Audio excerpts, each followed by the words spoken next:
3 nights ago, I awoke to the sound of someone pounding on my front door. I jumped out of bed, heart pounding, and moved toward the living room. The microwave in the kitchen read 3:17 a.m. No one should be awake right now, and no one should be pounding on the door. My front door has a frosted glass window. In front of it is a screen door. Whoever was pounding on the door was pounding on the side of my house, because I could hear the screen door rattle slightly with each hit. Through the frosted glass I could make out the fuzzy shape of a person. I crept closer, all the while thinking that this must be some mistake, or that some drunk maniac from around the neighborhood had gotten lost and didn't know what time or day it was.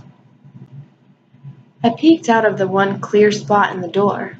The figure appeared to have his back turned to me, which I found strange. He or she was wearing a hooded sweatshirt with the hood pulled over their head. I didn't recognize their height or shape. A chill came over me. The figure turned quickly. I jumped back. He, she, it grabbed the door handle and started to jiggle the lock aggressively. There was no way I was opening this door. My wife was sleeping in our bedroom out back, and my daughter was upstairs. "Stop," I yelled. "I've got a gun here." I was lying, obviously. I hadn't even had time to grab my cell phone, and I'd stupidly forgotten the baseball bat by the side of my bed. "No, you don't," came the response. The voice sounded metallic, strained, like it was used to screaming. The figure grabbed the door handle and again murderously attempted to get the door open. I thanked God I had remembered to lock the door and began to think about whether the other ones were secured too. That's when I heard the recognizable sound of my sliding glass door opening. I froze. One figure was still on the porch. Something else was entering my house. The glass door is off the kitchen, which was between me, my wife in the back, and my daughter upstairs. I was in total panic, and my brain wouldn't let me do anything. "Michael," came a voice from the kitchen. It had that same metallic quality to it. It was not my wife's voice, and my name is not Michael. "Michael, Michael, Michael." A figure leapt out into the open space in the kitchen. He landed with the sickening grace of a ballerina.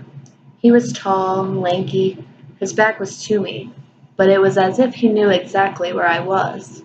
I was frozen. "Michael."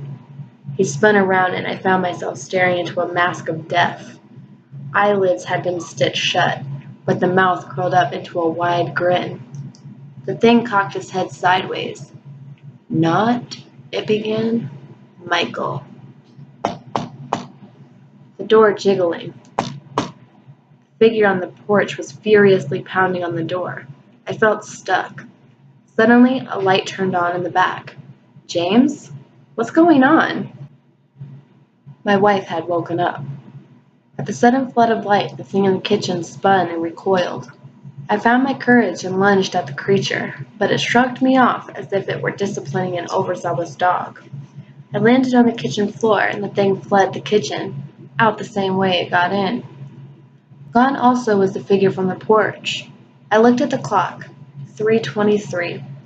The ordeal had taken less than 10 minutes. My wife arrived and was thoroughly confused about what I was doing. "We need to call the police," I told her, and then explained what had happened. The cops were convinced it was just a simple home robbery attempt. They told me the duo must have thought I lived alone and that the intruder in the kitchen must have been wearing a mask. I started arguing, but they were convinced that sleep deprivation caused me to think otherwise. I refused to give in. This all felt deliberate.